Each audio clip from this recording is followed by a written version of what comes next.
এরপর থেকে মুসলমানদের ঐক্য পৃথিবীর থেকে নষ্ট হয়ে গেল। মুসলমানেরা বিভিন্ন জায়গায় ইহুদি খ্রিস্টানদের হাতে মার খাচ্ছে শুধু ঐক্য নষ্ট হয়ে যাওয়ার কারণে।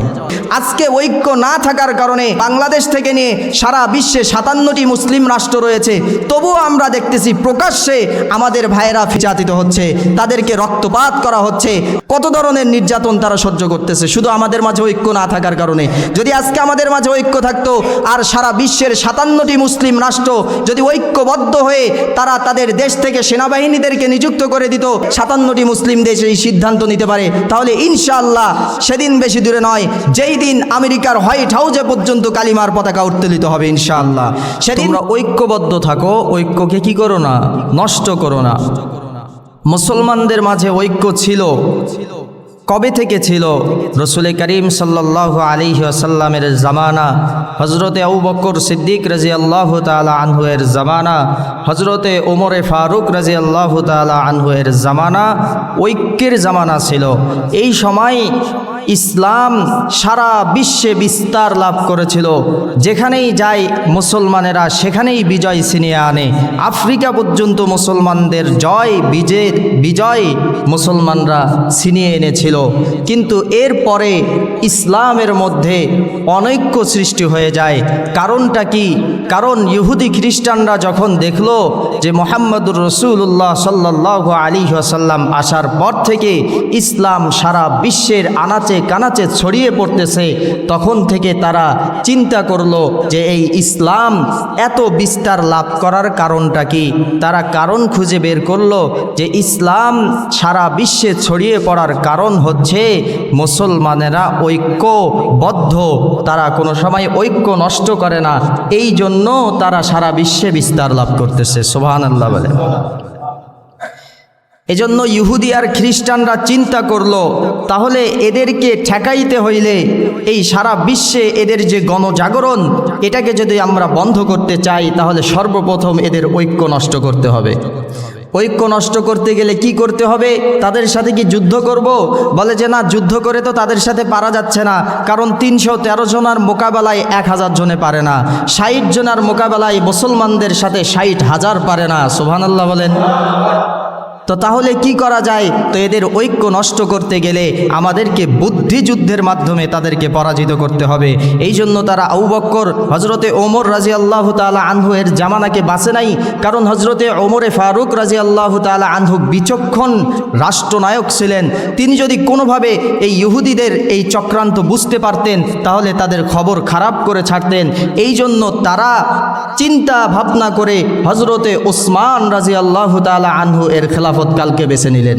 তারা চিন্তা করলো হজরতে ওসমান রাদিয়াল্লাহু তাআলা আনহু হলেন নরম স্বভাবের, তিনি মানুষকে ক্ষমা করতে ভালোবাসেন, তো তিনি যেহেতু একটু সাদা সরল, তো তাকে ঘায়েল করা সহজ হবে, তাড়াতাড়ি সহজ হবে, এই জন্য তার জামানাটাকে বেছে নিল।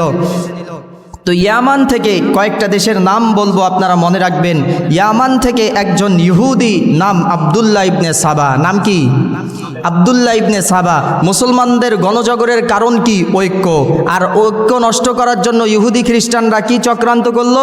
তাদেরকে বুদ্ধিযুদ্ধের মাধ্যমে তাদের ঐক্যকে কি করতে হবে? শেষ করে দিতে হবে। এই জন্য ইয়ামান থেকে আব্দুল্লাহ ইবনে সাবা নামে একজন ইহুদিকে মদিনার মধ্যে ইহুদি খ্রিস্টানরা প্রেরণ করলো। এই ইহুদি আব্দুল্লাহ ইবনে সাবা সে মদিনার মধ্যে এসে সবার সামনে প্রকাশ্যে ইসলাম গ্রহণ করে নিল। ইসলাম গ্রহণ করার পর, এটা কিন্তু নামে ইসলাম, সরাসরি ইসলাম না, ইসলাম গ্রহণ করার পর ইয়ামান থেকে আসছে, আসার পরে মদিনায় ইসলাম গ্রহণ করার পরে সে দীর্ঘদিন মদিনায় অবস্থান করতেছে আর বড় বড় ইবাদতগুলো সে করতেছে। মানুষ তাকে বড় বুজুর্গ আর বড় আল্লাহওয়ালা যাতে করে মনে করে। যখন সে এই এলাকার মধ্যে মদিনার মধ্যে সবার কাছে একজন বড় আল্লাহওয়ালা হিসাবে পরিচিত হয়ে গেল, তখন একদিন হজরতে ওসমান রাদিয়াল্লাহু তাআলা আনহুকে গিয়ে বলতেছে, ওসমান আমিরুল মুমিনিন, আপনি আমাকে মদিনার কোনো দায়িত্ব দিয়ে দিন। কি বলছে বলেন? মদিনার কোনো রাষ্ট্র দায়িত্ব আমাকে দিন। যখন ওসমান রাদিয়াল্লাহু তাআলা আনহুকে এভাবে সরাসরি বলছে, তখন ওসমান তো খলিফা মানুষ, তিনি বুদ্ধি দিয়ে চিন্তা করলেন এই লোকটার মতলব খারাপ, না হলে সে সরাসরি তো দায়িত্ব চাবে না।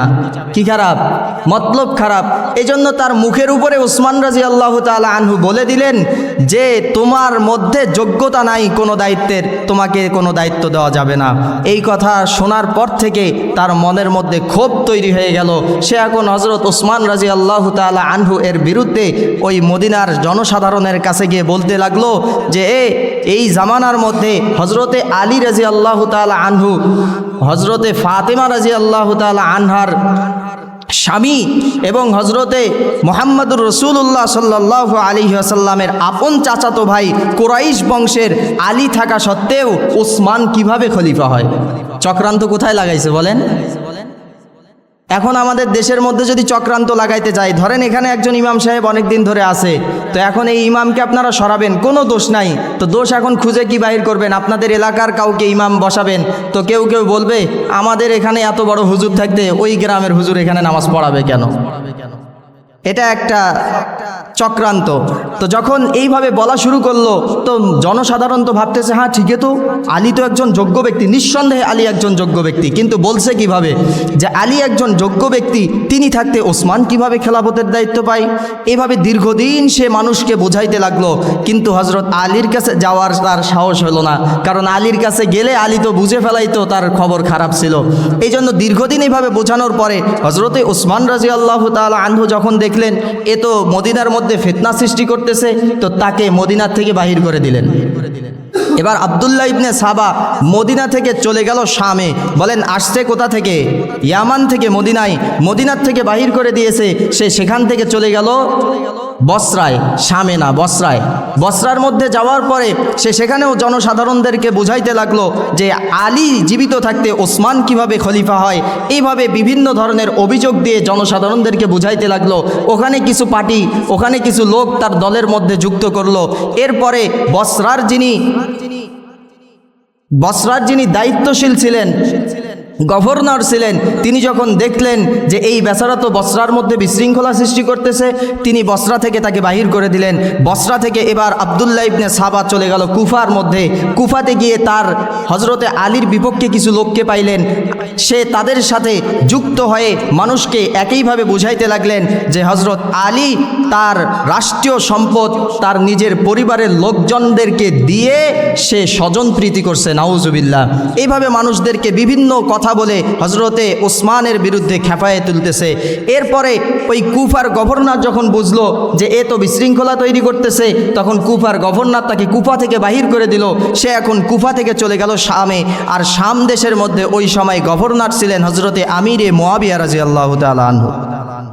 হযরতে আমিরে মুআবিয়া রাদিয়াল্লাহু তাআলা আনহু ওই সময় গভর্নর ছিলেন। তো হযরতে আমিরে মুআবিয়া ছিলেন বিশ্বে যত বড় বড় নেতারা ছিল তাদের মধ্য থেকে অন্যতম একজন।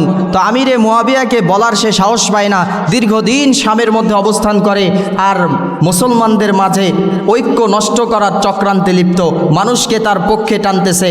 এক পর্যায়ে ওই জায়গার মধ্যে আরেকজন সাহাবী ছিল, আল্লাহর নবীর একজন জলিল কদর বড় মাপের সাহাবী, হযরতে আবু দারদা রাদিয়াল্লাহু তাআলা আনহু।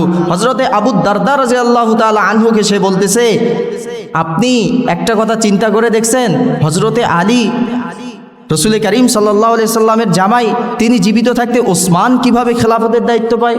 আরে সে তো ইহুদি, সে তো জানে না যে ওসমান 2 জন মেয়েকে বিবাহ করছে রসুল সাল্লাল্লাহু আলাইহি সাল্লামের, এই জন্য তাকে জিন্নুরাইন বলা হয়। কিন্তু সে তো হযরত আবু দারদা রাদিয়াল্লাহু তাআলা আনহুকে এইভাবে বোঝাচ্ছে। তখন আবু দারদা রাদিয়াল্লাহু তাআলা আনহু তাকে বলতেছে, এই তুমি কি ইসলাম প্রচার করার জন্য এখানে আসছো না ইহুদিবাদ প্রচার করার জন্য আসছো? তোমার কথার থেকে তো ইহুদিদের ঘ্রাণ পাওয়া যাচ্ছে। সুবহানাল্লাহ বলেন। আল্লাহ রসুলের সাহাবী কত বিচক্ষণ। এই কথা যখন বলছে, সে আর আবু দারদা রাদিয়াল্লাহু তাআলা আনহুর কাছে কোনো সাহস পায় নাই, সে সেখান থেকে চলে গেছে। চলে যাওয়ার পর দীর্ঘদিন ওই শামের মধ্যেই মানুষকে ওসমানের বিরুদ্ধে খেপে তুলতেছে। খেপাইতে খেপাইতে এক পর্যায়ে সে আল্লাহর নবীর আরেকজন সাহাবী হযরত উবাদা ইবনে সাবিত রাদিয়াল্লাহু তাআলা আনহু, তাকে গিয়েও আবার বলতেছে যে হযরত আলী জীবিত থাকতে ওসমান কিভাবে খেলাফতের দায়িত্ব পায়। যখন এই কথা বলছে, উবাদা ইবনে সাবিত রাদিয়াল্লাহু তাআলা আনহু একজন সাহসী মানুষ ছিলেন, তিনি তার হাতটা ধরে সরাসরি আমিরে মুয়াবিয়ার কাছে নিয়ে গেছে। বলে, আমির সাহেব দেখেন ইনি আমাদের বিরুদ্ধে কি বলতেছে। যখন হযরত আমিরে মুয়াবিয়া রাদিয়াল্লাহু তাআলা আনহু দেখলেন যে এই বেচারা তো বিশৃঙ্খলা সৃষ্টি করবে, কিন্তু তাকে তো এখন কিছু বলাও যাবে না, কারণ সে সেই সময়কার একজন বড় আল্লাহওয়ালা হিসাবে প্রসিদ্ধ। তার বিরুদ্ধে যদি কোনো অ্যাকশন নেয়, তার তো কিছু পার্টিও আছে, দলও আছে, তাহলে তারা খেপে যাবে। আর এইরকম বিশৃঙ্খলা করার সাহস আল্লাহর নবীর সাহাবীর হলো না। এই জন্য আল্লাহর নবীর সাহাবী আমিরে মুয়াবিয়া রাদিয়াল্লাহু তাআলা আনহু তাকে শাম থেকে বাহির করে দিলেন। এবার শাম থেকে বাহির হয়ে সে তার মিশন বাস্তবায়ন করার জন্য মিশরে গেল। শাম থেকে বাহির হয়ে কই গেছে? মিশরে গেছে। মিশরে যাওয়ার পরে আগে থেকেই ওসমান রাদিয়াল্লাহু তাআলা আনহুর বিরোধী কিছু লোক মিশরে অবস্থান ছিল। এই যে মহররম মাসে যত ধরনের উল্টাপাল্টা হয়, এই সব কিছুর সূচনা হয়েছে এই মিশর থেকে, এটা মাথার মধ্যে রাখবেন। তো মিশরে যখন গেল, মিশরে যাওয়ার পরে সেখানে দীর্ঘদিন থাকলেন, থাকে মিশরের কিছু লোককে তার পক্ষে করে নিলেন, কিন্তু মিশরের গভর্নর সহজেই বুঝতে পারেনি। কিন্তু যখন বুঝতে পারছে, তখন তার একটা বিশাল বাহিনী তৈরি হয়ে গেছে, তখন তো তাকে আর কিছু বলা যাবে না। তো মিশরের গভর্নরও তাকে তার দলবল সহ মিশর থেকে বাহির করে দিলেন। তো সে কয়েকটা জায়গায় সফল হয়েছে, একটা হয়েছে মিশরে, আরেকটা হয়েছে কুফায়, আরেকটা বসরায়। তো বসরার লোক, কুফার লোক এবং মিশরের লোকদেরকে নিয়ে সে মদিনার পাশে এক পার্শ্ববর্তী এলাকায় অবস্থান করতে লাগলো, আর মানুষদেরকে বুঝাইতে লাগলো হজরতে ওসমানের বিরুদ্ধে 4টা অভিযোগ করছেন। 1 নম্বর অভিযোগ, হজরতে ওসমান স্বজনপ্রীতি করে, রাষ্ট্রীয় সম্পদ তার নিজের পরিবারের লোকজনকে দেয়। 2 নম্বর অভিযোগ, হজরতে ওসমান রাদিয়াল্লাহু তাআলা আনহু অল্প বয়সের লোকদেরকে, অল্প বয়সের সাহাবীদেরকে বিভিন্ন জায়গায় গভর্নরের দায়িত্ব দিয়েছেন, এটা তিনি ঠিক করেন নাই। 3 নম্বর অভিযোগ, হজরতে ওসমান রাদিয়াল্লাহু তাআলা আনহু মারওয়ান ইবনে হাকামকে মদিনায় প্রবেশের অনুমতি দিয়েছেন, এটা তিনি ঠিক করেন নাই। 4 নম্বর অভিযোগ, হজরতে ওসমান রাদিয়াল্লাহু তাআলা আনহু আব্দুল্লাহ ইবনে সাদ রাদিয়াল্লাহু তাআলা আনহু, যিনি আফ্রিকা বিজেতা ছিলেন, তাকে অনেক বেশি উপঢৌকন দিছে, একটা উপহার দিছে, সেটাও দোষ। তো এই কথা যখন বলতেছে, তো ওসমান রাদিয়াল্লাহু তাআলা আনহু যখন দেখলেন এই লোক তো আরও বিশৃঙ্খলা করতেছে, তো তাকে ডাকলেন তার দরবল সহ। ডাকার পরে ওসমান রাদিয়াল্লাহু তাআলা আনহু বললেন, তোমার সমস্যা কি বলো। ওসমানকে বলতেছে, আপনি আপনার স্বজনপ্রীতি করে, আপনার রাষ্ট্রীয় ক্ষমতা প্রয়োগ করে রাষ্ট্রীয় সম্পদ আপনার আপনজন লোকদেরকে দিয়েছেন। তিনি বলতেছেন, আল্লাহ আমাকে এত পরিমাণে সম্পদ দান করছে, রাষ্ট্রীয় যেই আমি ভাতা পাই, সেই ভাতাই তো আমি রাষ্ট্র থেকে গ্রহণ করি না, বাইতুল মাল থেকে নেই না, বরং আমার সম্পদ দিয়ে আমার চলে যায়। আর আমি আমার স্বজনপ্রীতি কি করব? আমি আমার পরিবারের লোকদেরকে যেই অর্থ দেই, সেটা আমার নিজের ব্যবসায়িক প্রতিষ্ঠানের অর্থ দেই, রাষ্ট্রীয় সম্পদ থেকে কোনো সম্পদ আমি আমার পরিবারদেরকে দেই না। 2 নম্বর অভিযোগ কি? তারা বলে, আপনি অল্প বয়সী লোকদেরকে বিভিন্ন জায়গায় দায়িত্ব দিয়েছেন, এত অল্প বয়সে এত বড় বড় লোক থাকতে তাদেরকে কেন দিয়েছেন? তিনি বলে, আরে এটা তো রসুলের জামানা থেকেই চলে আসতেছে, সাবেত হয়, প্রমাণিত হয়। কারণ রসুলুল্লাহ সাল্লাল্লাহু আলাইহি ওয়াসাল্লাম তার নাতি ওসামা ইবনে যায়েদ রাদিয়াল্লাহু তাআলা আনহু যখন তার বয়স মাত্র 17 বছর, তখন তাকে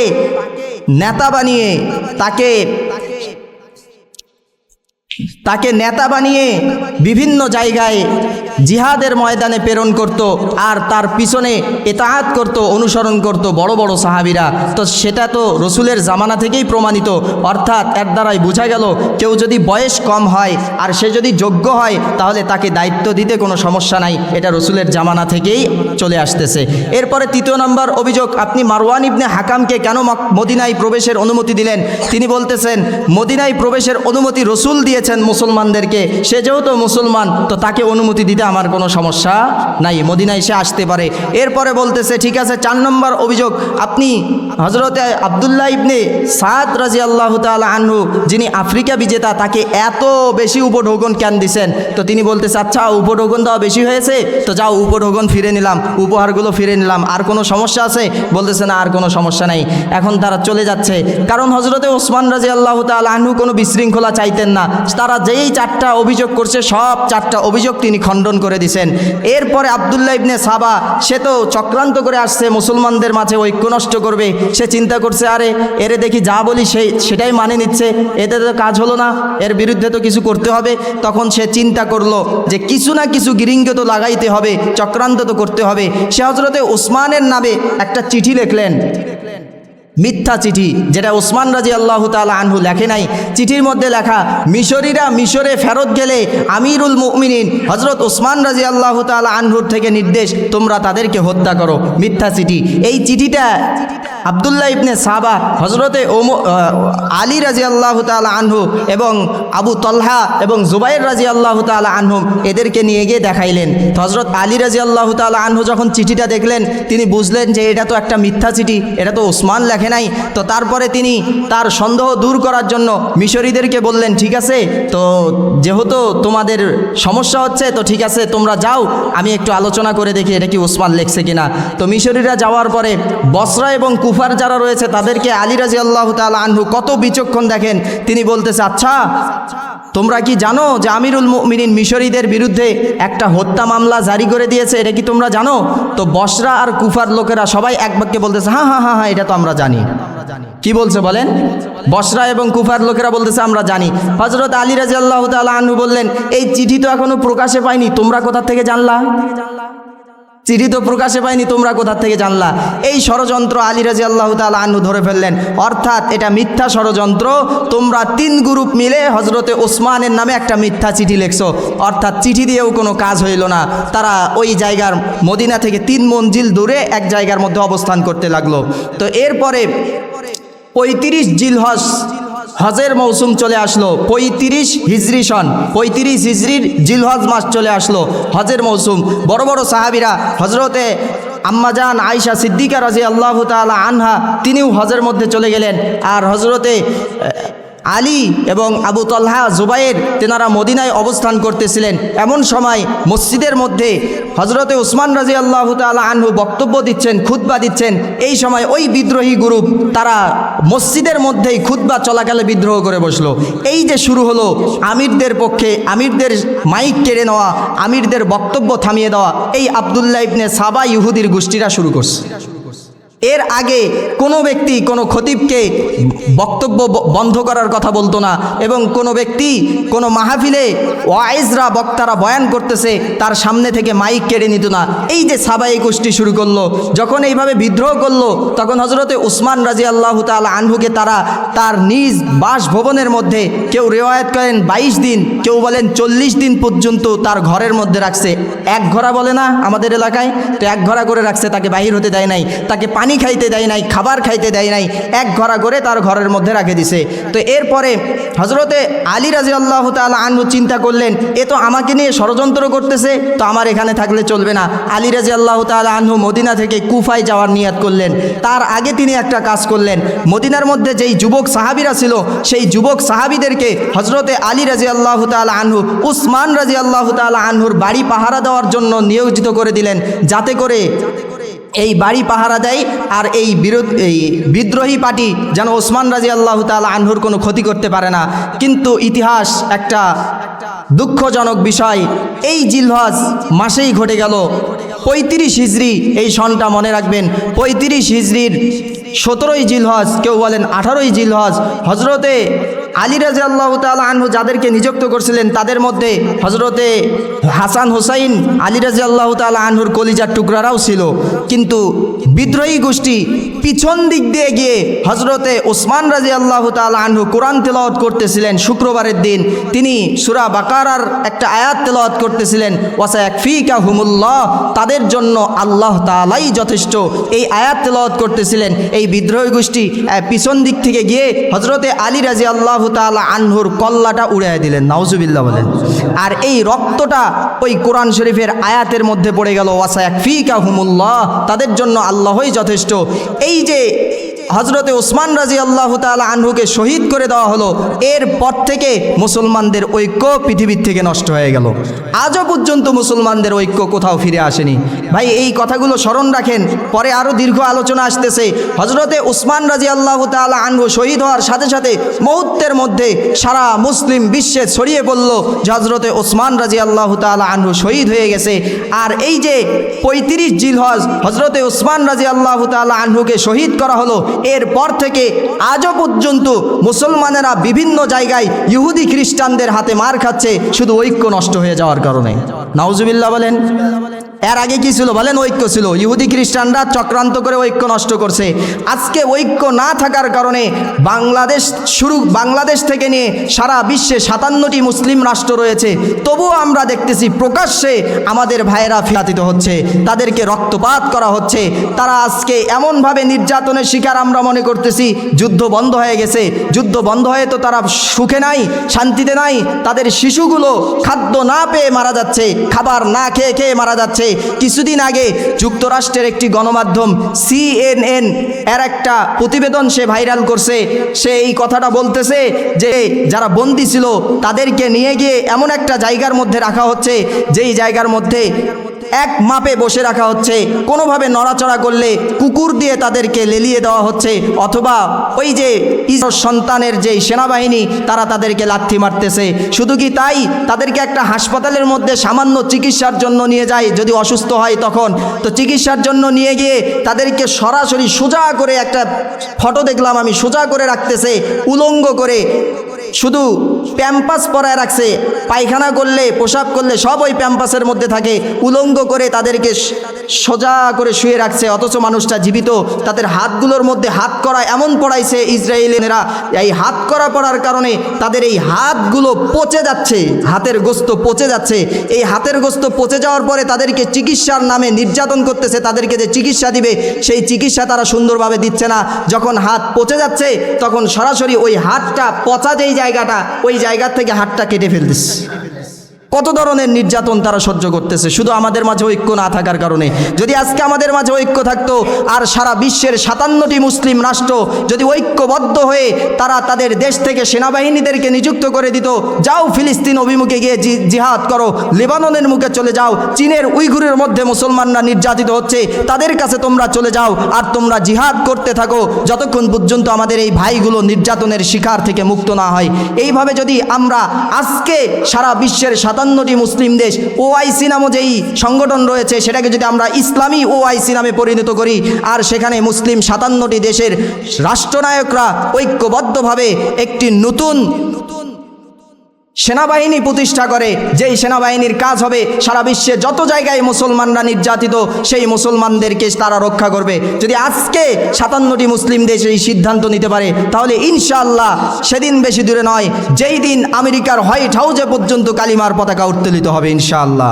সেদিন বেশি দূরে নয়, যেই দিন ওই ফিলিস্তিনের বুকে, ভূখণ্ডের মধ্যে ইসলামের কালিমা উত্তোলিত হবে। ভাই, আমাদের একটা বিষয় খুব ভালো লাগছে, সেই বিষয়টা হচ্ছে আমাদের দেশের যিনি সেনানায়ক আছেন তিনি শুনলাম দ্বিতীয় একটা ব্যাটালিয়ান কোম্পানি খুলছে। আগের যেই ব্যাটালিয়ানগুলো ছিল তাদের নাম আমাদের দেশের যারা শহীদ ছিলেন, আবু বকর, আরও কি ছিল, আব্দুর রউফ, তাদের নামে ছিল। তো তিনি দ্বিতীয় একটা খুলছেন। যদিও তাকে আমরা বলি আওয়ামী লীগ তাকে রাখে গেছে সেনাপ্রধান হিসাবে, কিন্তু তিনি একটা ভালো কাজ করছেন। তিনি আমাদের সাহাবি খেলাফতে রাশেদার 4 জন সাহাবির নামে 4টা ব্যাটালিয়ান কোম্পানি খুলেছেন। এই জন্য আমরা তাকে শুকরিয়া জানাই। আল্লাহ তাআলা তাকে আরও ভালো ভালো কাজ করার তৌফিক দান করেন। আবু বকর, ওমর, ওসমান, আলী রাদিয়াল্লাহু তাআলা আনহু নামে 4টা ব্যাটালিয়ান কোম্পানি খুলছে। আর এই খোলা দেখে আমাদের দেশের মানুষ তো মহা খুশি, কিন্তু পার্শ্ববর্তী দেশ যাদেরকে আমরা বন্ধু বললাম এরা কিন্তু পুরা খেপে আছে। তারা বলে মুসলমানিস্ট হয়ে গেছে, বাঙালিরা মুসলমানিস্ট হয়ে গেছে, তাদের সেনাবাহিনীর নাম তারা তাদের নামে রাখতেছে, আবার তাদের সেনাপ্রধানের মুখে দেখা যায় দাড়ি, সে তো মুসলমানিস্ট হয়ে গেছে, তাদের আগুন ধরে গেছে। ভাই, এগুলো কথা আমার বলার উদ্দেশ্য না, আমার একটাই উদ্দেশ্য, আমাদের যে ঐক্য নষ্ট হয়েছে। আল্লাহ তাআলা বলতেছেন ওয়াতাসিমু বিহাবলিল্লাহি জামিআ ওয়া লা তাফাররাকু, তোমরা ঐক্যবদ্ধ হও, আল্লাহর রজ্জুকে শক্তভাবে ধরো এবং তোমরা বিশৃঙ্খলা করো না। যদি তোমরা বিশৃঙ্খলা করো তাহলে দুর্বল হয়ে পড়বা, আর তোমাদের উপর ইহুদি খ্রিস্টানরা চাপ সৃষ্টি করবে। আজকে আমাদের ঐক্য নাই, আজকে আমরা বিভক্ত হয়ে গেছি। এই জন্য বিভিন্ন ধরনের গোষ্ঠীরা আমাদের উপর এসে আমাদেরকে আঘাত করতেছে। আমরা সকলে ঐক্যবদ্ধ থাকব, আর এই ইসলামের ইতিহাসগুলো জেনে আমরা যারা ষড়যন্ত্র করে তাদেরকে দেখে যেন চিনতে পারি। এই জন্য ইসলামের ইতিহাসগুলো আমরা সুন্দরভাবে অনুধাবন করার চেষ্টা করব। আজকের আলোচনা এ পর্যন্তই। আগামী সপ্তাহে এরপরে হজরতে ওসমান রাদিয়াল্লাহু তাআলা আনহুর শাহাদতের পরে কি হয়েছে এবং হজরতে হাসান হুসাইন রাদিয়াল্লাহু তাআলা আনহুমার সাথে কি হয়েছে এই বিষয়ে আলোচনা হবে ইনশাআল্লাহ।